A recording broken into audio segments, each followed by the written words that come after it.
What is going on, everybody? In this video, I'll be taking a look at the recently added Kawasaki Z1000 ABS here on the Crew 2. Now, this bike was added into the touring car class. It was already in the game in the street class. So the big question is, how will this thing compare to like the Ducati, which I think is the best bike in the touring car class at the moment? Now, I honestly don't see a lot of people use these motorcycles at all. Now, I'm not saying they're actually bad. I just really don't see a lot of people running them, even though the Ducati is insanely good. I have noticed on some of the leaderboards, a lot of the bikes have been taking over a little bit, but I just really don't see any of these used that often, even though these MotoGP bikes are awesome. The BMW's a really cool bike. We have the H2 now in the touring car class. This bike on the Crew 1 was absolutely ridiculous. Then we have the Kawasaki, then the KTM over there. And I never got the other KTM, unfortunately. Hopefully that bike will come back one day in the Summit. So if you guys are wondering about the customization on the Kawasaki, there really isn't much you can actually do to this vehicle, mainly because most of the touring car vehicles, you really can't customize them at all. But at least you can change the color on this thing if you guys would like to. But besides the colors, all you can actually do to the Kawasaki is change the livery and or add one to the vehicle, or you can also do the vanity items as well, which is going to be the smokes and or the nitros. But besides that, there really isn't anything else to this vehicle. But anyway, let's go do a top speed run of this bike, and then let's take it into a race to see how this thing actually performs. So now, taking an outside look at the Kawasaki, I gotta admit, this thing looks a lot better in the touring car class than in the street class. I actually really like the exhaust on there compared to the stock ones. The stock exhausts on the Z1000 I think are really ugly, to be honest. Then those white rims look really nice with the green. I really like how that actually looks. Let's take a listen.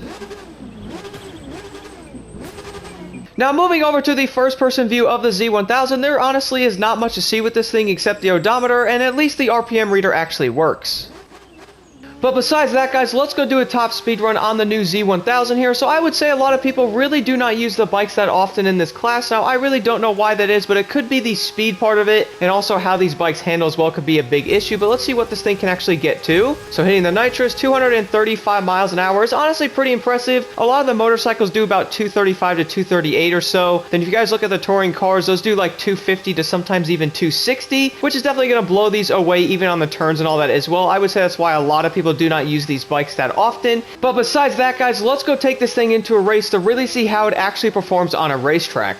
Now, jumping into the race test with the Z1000, so I'm going to be honest, I'm not really a big fan of this bike so far. I mean, I've been using it a little bit, and even in the Summit in that race, I just really wasn't liking this thing too much. And racing this bike on a track with cars, my goodness, what a nightmare that is. But regardless, will people actually be using this thing in the future in races besides this Summit? To be honest, I really don't think so. So there's a few reasons why. For one, I really don't think a lot of people use these bikes in general. I mean, I really don't use the touring bikes that often unless I absolutely have to, but I have been using the Panigale on basically all the slaloms, which I think is really fun. Now, I wouldn't say all these bikes are bad. I just think most people are not going to be picking these over like the Koenigsegg CCGT or the Renault or even the Lamborghini, for example. I just think those are going to be a way better option. You can get around the tracks a lot faster and get your best time normally a lot easier. I notice when using the motorcycles, a lot of people do not like how they handle in this game, which I can kind of understand where you're coming from. They are a lot different than the Crew 1, and they definitely handle kind of weird at times. I'm not a huge fan of them either, so I do think a car would be a lot better of an option for pretty much all of the races. Now, is the Z1000 actually good? Well, to be honest, I don't think this bike is really awful in any way. I just don't really see myself using it in the future. It's a cool vehicle to have, and I kind of feel like they're going to be adding other bikes that we see in the street class as well to the touring car class in time.